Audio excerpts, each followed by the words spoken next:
Ils emmenèrent Jésus chez le grand prêtre, où s'assemblèrent tous les chefs des prêtres, les anciens et les maîtres de la loi. Pierre suivit Jésus de loin. Il entra dans la cour de la maison du grand prêtre. Là, il s'assit avec les gardes et il se chauffait près du feu. Les chefs des prêtres et tout le conseil supérieur cherchaient une accusation contre Jésus pour le condamner à mort, mais ils n'en trouvaient pas. Beaucoup de gens, en effet, portaient de fausses accusations contre Jésus, mais ils se contredisaient entre eux. Quelques-uns se levèrent alors et portèrent cette fausse accusation contre lui. Nous l'avons entendu dire, « Je détruirai ce temple construit par les hommes, et en 3 jours, j'en bâtirai un autre qui ne sera pas une œuvre humaine. » Mais même sur ce point-là, il se contredisait. Le grand prêtre se leva alors dans l'assemblée et interrogea Jésus. « Ne réponds-tu rien à ce que les gens disent contre toi ?» Mais Jésus se taisait, il ne répondait rien. Le grand prêtre l'interrogea de nouveau. « Es-tu le Messie, le Fils du Dieu, auquel vont nos louanges ?»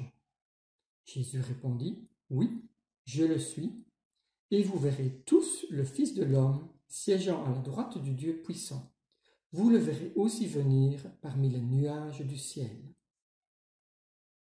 Alors le grand prêtre déchira ses vêtements et dit, « Nous n'avons plus besoin de témoins. Vous avez entendu cette insulte faite à Dieu. Qu'en pensez-vous » Tous déclarèrent qu'il était coupable et qu'il méritait la mort.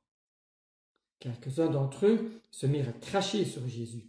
Ils lui couvrirent le visage, le frappèrent à coups de poing et lui dirent « Devine qui t'a fait cela ?» Et les gardes prirent Jésus et lui donnèrent des gifles. Pierre se trouvait encore en bas dans la cour quand arriva une des servantes du grand prêtre. Elle vit Pierre qui se chauffait, le regarda bien et lui dit « Toi aussi tu étais avec Jésus, cet homme de Nazareth. » Mais il le nia en déclarant « Je ne sais pas ce que tu veux dire, je ne comprends pas. » Puis il s'en alla hors de la cour, dans l'entrée. Mais la servante le vit et répéta devant ceux qui étaient là « Cet homme est l'un d'eux. » Et Pierre le nia de nouveau. Peu après, ceux qui étaient là dirent encore à Pierre « Certainement, tu es l'un d'eux, parce que toi aussi tu es galiléen. » Alors Pierre s'écria « Que Dieu me punisse si je mens, je le jure, je ne connais pas l'homme dont vous parlez. » À ce moment même, un coq chanta pour la 2e fois. Et Pierre se rappela ce que Jésus lui avait dit. « Avant que le coq chante 2 fois, tu auras prétendu 3 fois ne pas me connaître. » Alors il se mit à pleurer. Tôt le matin, les chefs des prêtres se réunirent en séance avec les anciens et les maîtres de la loi, c'est-à-dire tout le conseil supérieur. Ils firent ligoter Jésus, l'emmenèrent et le livrèrent à Pilate. Celui-ci l'interrogea. « Es-tu le roi des Juifs ?» Jésus lui répondit, « Tu le dis. » Les chefs des prêtres portaient de nombreuses accusations contre Jésus. Alors Pilate l'interrogea de nouveau. « Ne réponds-tu rien ? Tu entends combien d'accusations il porte contre toi ?» Mais Jésus ne répondit plus rien, de sorte que Pilate était étonné. À chaque fête de la Pâque, Pilate libérait un prisonnier, celui que la foule demandait. Or, un certain Barabbas était en prison avec des rebelles qui avaient commis un meurtre lors d'une révolte.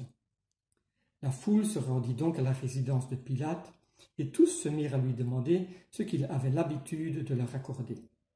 Pilate leur répondit « Voulez-vous que je vous libère le roi des Juifs ?» Il savait bien, en effet, que les chefs des prêtres lui avaient livré Jésus par jalousie. Mais les chefs des prêtres poussèrent la foule à demander que Pilate leur libère plutôt Barabbas. Pilate s'adressa de nouveau à la foule. « Que voulez-vous donc que je fasse de celui que vous appelez le roi des Juifs ?» Ils lui répondirent en criant « Cloue-le sur une croix !»